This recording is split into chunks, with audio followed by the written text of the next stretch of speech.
नमस्कार साथियों, मैं कुंदन कुमार स्वागत करता हूं डीसी यानी डेली करंट अफेयर्स एनालिसिस में।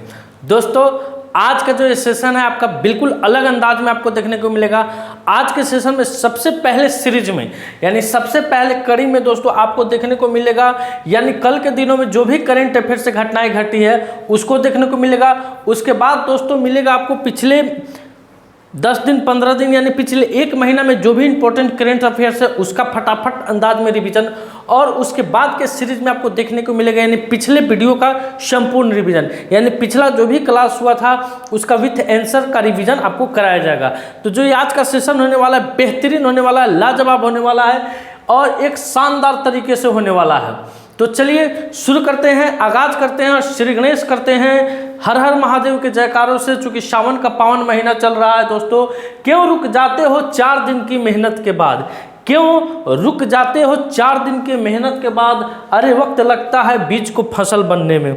सही बात है दोस्तों, हम हो चाहे आप हो 5 दिन 10 दिन मेहनत करते हैं और उसके बाद फल के लिए बेचैन हो जाते हैं, लेकिन आप सभी को मालूम होता है कि एक बीज को भी पौधा बनने में, एक बीज को भी पेड़ बनने में समय लगता है, और जब वो पेड़ बन जाता है, जब वो फसल पौधा बन जाता है तो उसकी मांग, उसकी डिमांड मार्केट में कुछ अलग हो जाती है। पिछले वीडियो में आपसे क्वेश्चन पूछा गया था दोस्तों कि हाल ही में 2 दिवसीय आकाशवाणी संगीत समारोह कहाँ हुआ है, तो इस क्वेश्चन का उत्तर हो जाएगा नई दिल्ली। नई दिल्ली में 2 दिवसीय आकाशवाणी संगीत समारोह का आयोजन किया गया है।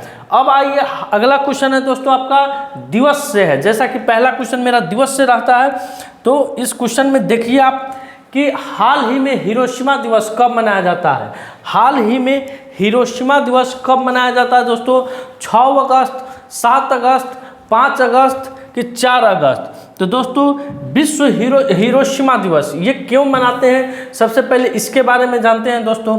तो 1945 में संयुक्त राष्ट्र ने यानी संयुक्त राष्ट्र अमेरिका ने हिरोशिमा शहर पर एक परमाणु बम तैनात किया। इसने शहर के 39% भाग को, कितने भाग को दोस्तों?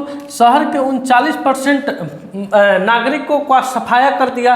अमेरिका ने क्रमशः 6 और 9 अगस्त को हिरोशिमा शहर पे क्या गिराए? द लिटिल बॉय और नागासाकी शहर में द फैट मैन नाम के 2 परमाणु बम गिराए। हिरोशिमा को 6 अगस्त 1945 तक जापान का एक औद्योगिक नगर के रूप में जाना जाता था। दूसरे विश्व युद्ध के समय जापानी सेना की 5वीं डिवीजन का यह मुख्यालय हुआ करता था दोस्तों। यहाँ सैनिक छावनी भी थी और यह सैनिक आपूर्ति मार्ग का महत्वपूर्ण पड़ाव था। इन्हीं सब कारणों से जापान की रीढ़ की हड्डी तोड़ने के लिए अमेरिका ने इन 2 शहरों पर क्या किया था? एटम बम यानी परमाणु बम को गिराया था, जिससे वहाँ की दोस्तों 39% जनसंख्या क्या हुई थी? का सफाया हो गया था, यानी 39% नागरिकों का क्या हो गया था? सफाया हो गया था। उन्होंने वे लोग मौत के काल में समा गए थे, और उस बम का असर दोस्तों आज भी आपको देखने को मिलता है। तो इस क्वेश्चन का उत्तर हो जाएगा 6 अगस्त। 6 अगस्त को दोस्तों हिरोशिमा दिवस मनाया जाता है, उन्हीं लोगों के सम्मान में, उन्हीं मृतकों के याद में और विश्व में शांति को कायम रखने के लिए। अब आइए अगला क्वेश्चन है आपका दोस्तों, अगस्त माह के महत्वपूर्ण दिवस है, तो यह दिवस आप लोग एक बार देख लीजिए। 1 अगस्त राष्ट्रीय पर्वतारोहण दिवस, वर्ल्ड लंग्स कैंसर दिवस। 2 अगस्त दादर एवं नागर हवेली मुक्ति दिवस। 3 अगस्त भारतीय अंगदान दिवस। 4 अगस्त अमेरिकी तटरक्षक दिवस। 5 अगस्त अंतर्राष्ट्रीय ट्रैफिक लाइट दिवस। 6 अगस्त हिरोशिमा दिवस। 7 अगस्त राष्ट्रीय जैव विविधता दिवस। अगला क्वेश्चन है दोस्तों हमारे देश से कि हाल ही में राष्ट्रपति द्रौपदी मुर्मू को किस देश के सर्वोच्च नागरिक सम्मान से सम्मानित किया गया है? तो दोस्तों अभी भारत के महामहिम राष्ट्रपति फिजी की यानी पहली बार यात्रा कर रही है। फिजी की अपनी यात्रा के दौरान राष्ट्रपति द्रौपदी मुर्मू को राष्ट्रपति विलियम कोटोनेरू द्वारा देश के सर्वोच्च सम्मान companion of the order of Fiji से क्या किया गया है? सम्मानित किया गया है। उनके सम्मान में एक औपचारिक गार्ड ऑफ ऑनर और पारंपरिक स्वागत समारोह आयोजित किया गया है, जिसमें वैश्विक दक्षिण की चिंताओं और जलवायु न्याय पर केंद्रित किया गया है। राजधानी दोस्तों इसका सूबा है।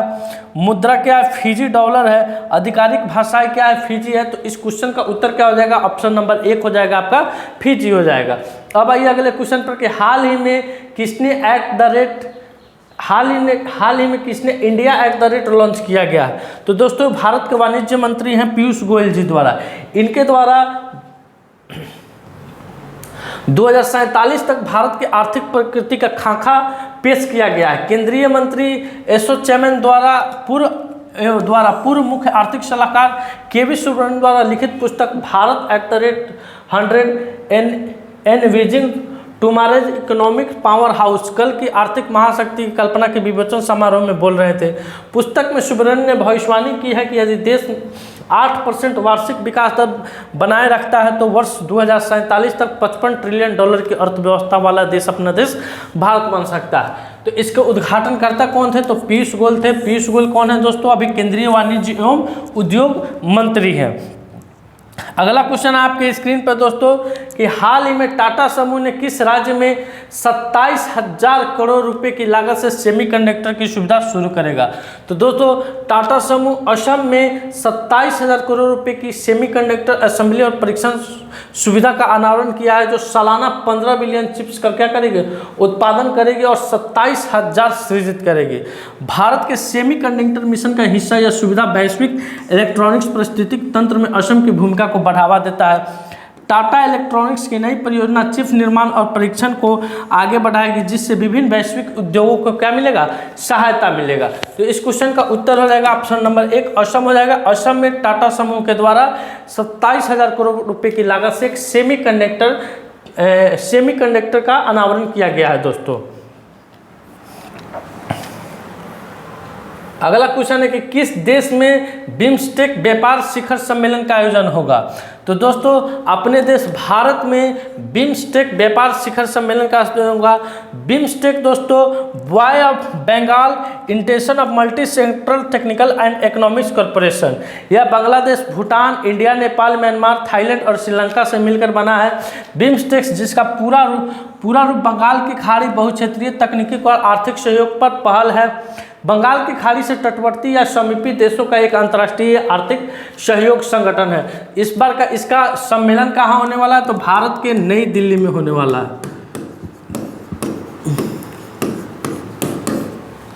आइए, ये आपको जो तस्वीर नजर आ रही है ये सब बिम्स्टेक का देश है दोस्तों। ये सब किसके देश है? बिम्स्टेक के देश है। आइए अगले क्वेश्चन की तरफ बढ़ते हैं। अगला क्वेश्चन आपकी स्क्रीन पे है कि बहुपक्षीय वायु अभ्यास तरंग शक्ति कहाँ शुरू हुआ है? बहुपक्षीय वायु अभ्यास तरंग शक्ति, तो दोस्तों भारत का यह पहला बहुपक्षीय वायु अभ्यास तरंग शक्ति है, जो 2024 तमिलनाडु के सुल्लार में शुरू हुआ है। तो इस क्वेश्चन का उत्तर क्या हो जाएगा? तमिलनाडु होगा। इसमें दोस्तों ऑस्ट्रेलिया, कौन कौन से देश भाग ले रहे हैं? Australia, Bangladesh, France, Germany, Greece, Spain, UAE, UK, US, Singapore समेत कुल 30 देश इसमें क्या है? इस युद्धाभ्यास में शामिल है। यह अभ्यास दोस्तों 2 चरणों में चलने वाला है। पहला चरण 6 से 14 अगस्त तमिलनाडु में और 29 से 14 सितंबर जोधपुर राजस्थान में, जिसमें भारत के स्वदेशी लड़ाकू विमान और रक्षा क्षमताओं का क्या किया जाएगा? प्रदर्शन किया जाएगा। तो इस क्वेश्चन में आपको पूछा जाए कि वायु अभ्यास तरंग शक्ति में कुल कितने देश हिस्सा ले रहे हैं? 30 देश हिस्सा ले रहे हैं दोस्तों। ये कै चरण में होने वाला है? 2 चरण में होने वाला है। पहला चरण आपका दोस्तों तमिलनाडु में 6 अगस्त से 14 अगस्त तक, दूसरा चरण है 29 अगस्त से 14 सितंबर तक जोधपुर राजस्थान में होगा दोस्तों। आइए अगले क्वेश्चन की तरफ बढ़ते हैं। अगला क्वेश्चन आपकी स्क्रीन पे है कि हाल ही में बीएसएफ के महानिदेशक का पदभार किसने संभाला है? तो दोस्तों दलजीत सिंह चौधरी, यानी बॉर्डर सिक्योरिटी फोर्स, यह किसके अधीन आता है? गृह मंत्रालय के अधीन आता है दोस्तों। अभी गृह मंत्री कौन है? अमित शाह जी हैं।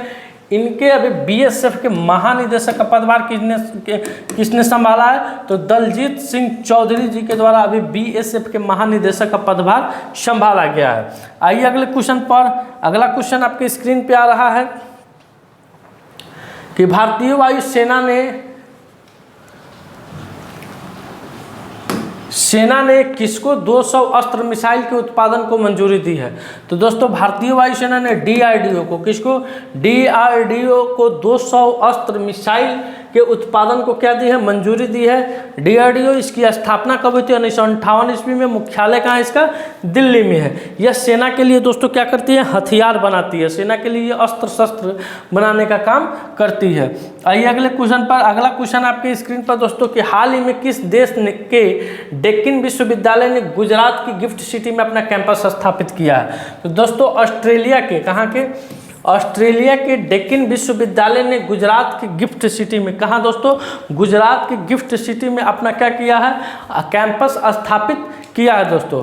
अब बात आ रही है ऑस्ट्रेलिया की, तो दोस्तों ऑस्ट्रेलिया में आए दिन जो भी करंट से घटना क्वेश्चन था जो कि पिछले क्लासों में आपको कराया गया था, वहाँ पे यहाँ पे उसका रिवीजन करा दिया जा रहा है। ऑस्ट्रेलिया के फार्मूला 1 रेसर ऑस्कर पियास्त्री ने हंगरी ग्रैंड प्रिक्स में पहली बार F1 का खिताब जीता है।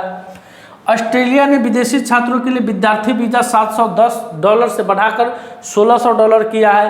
ICC under 19 men's cricket world cup Australia ने जीता है। ऑस्ट्रेलिया में नया वर्क लाइफ बैलेंस बिल लाया गया है। 7वें हिंद महासागर सम्मेलन का आयोजन ऑस्ट्रेलिया में किया गया है। वरुण घोष ने ऑस्ट्रेलिया में पहली बार गीता पर हाथ रखकर संसद में शपथ ली।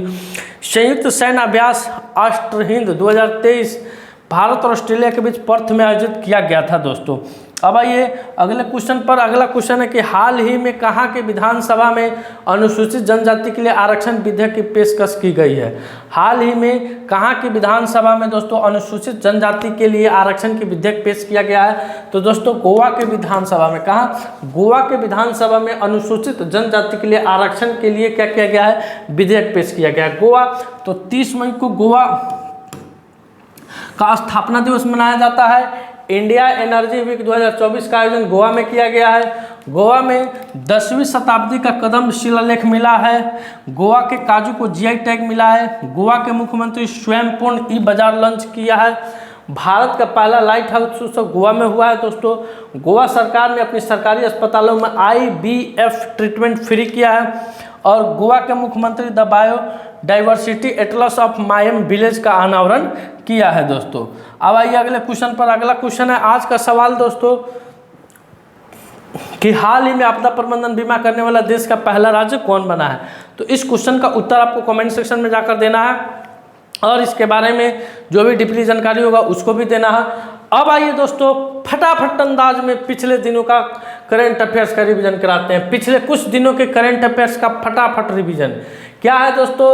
मृदुपवन दास रवंडा भारत के हाई कमिश्नर बने हैं। पेरिस के ग्रेमिन म्यूजियम ने भारतीय अभिनेता शाहरुख खान के सम्मान में गोल्डन कॉइन जारी किया है। भारत के राष्ट्रपति भवन में स्थित दरबार हॉल का नाम बदलकर गणतंत्र मंडप किया गया है। सुदर्शन पटनायक ने इंटरनेशनल सैंड स्क्लॉप चैंपियनशिप में स्वर्ण पदक जीता है। अंडमान और निकोबार के DGP HGS धालीवाल बने हैं। भारत में LPG का दूसरा सबसे बड़ा आपूर्तिकर्ता अमेरिका बना है। कतर 2023 में सबसे बड़ा आपूर्तिकर्ता देश बना था दोस्तों। भारतीय महिला पायलट भावना कंठ ने पिंच ब्लैक सैंड अभ्यास में भाग लेकर इतिहास रचा है। विश्व की 10 सबसे बड़ी कोयला खदानों में 2 भारतीय खदानों को शामिल किया गया है। और विदेश मंत्री S जयशंकर ने टोक्यो में महात्मा गांधी की प्रतिमा का क्या किया, अनावरण किया है। आइए फटाफट अंदाज में अगले पेज में चलते हैं दोस्तों। लाओस ने भगवान राम और भगवान बुद्ध का चित्र लगाकर डाक टिकट जारी किया है। हेनले पासपोर्ट इंडेक्स 2024 में सिंगापुर शीर्ष पर रहा है दोस्तों।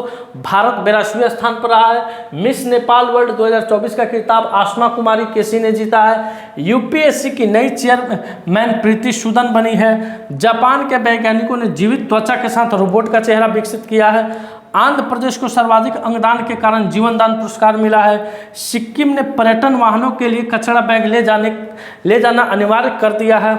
यानी सिक्किम में जो भी पर्यटक वहां जाएंगे उसको कचरा बैग अपना ले जाना होगा। मौसम पूर्वानुमान के लिए लाहौल स्पीति डॉपलर रडार स्थापित किया जाएगा। और लास्ट है, झारखंड सरकार ने महिलाओं के लिए मुख्यमंत्री मैया सम्मान योजना शुरू की है। अब जो आपकी स्क्रीन पर दोस्तों आ रहा है दोस्तों, ये फटाफट अंदाज में पिछले 10 दिनों का करंट अफेयर्स था। अब आइए फटाफट अंदाज में दोस्तों पिछले वीडियो का करंट अफेयर्स, पिछले जो क्लास हुआ था दोस्तों उसका रिवीजन करा दिया जा रहा है। राष्ट्रीय हथकरघा दिवस कब मनाया जाता है, तो 7 अगस्त को मनाया जाता है। पिछले वीडियो में ऑप्शन गड़बड़ा गया था, यहाँ एडिट करके सुधार करके लाया गया है दोस्तों।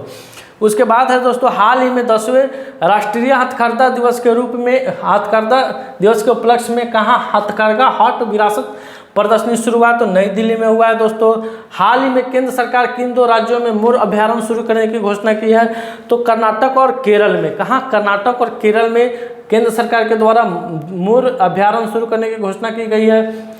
अगला है, भारत किस देश के साथ मिलकर जल विद्युत परियोजना के लिए 5,000 करोड़ रुपये की मंजूरी दी है? तो नेपाल के साथ मिलकर।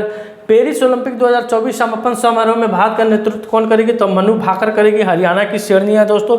इन्होंने 2 पदक जीतकर रिकॉर्ड बनाया है। 17 अगस्त को कौन सा देश तीसरी वॉइस ऑफ 2 ग्लोबल साउथ शिखर सम्मेलन की मेजबानी करेगा? तो अपना देश भारत करने वाला है। हाल ही में विश्व बैंक ने हरित राष्ट्रीय राजमार्ग परियोजना पर किस देश को सहयोग किया है? तो भारत को सहयोग किया है दोस्तों। हाल ही में किस मंत्रालय द्वारा ई साध्य, ई समन, न्याय सेतु और न्याय सुरती ऐप लॉन्च किया गया?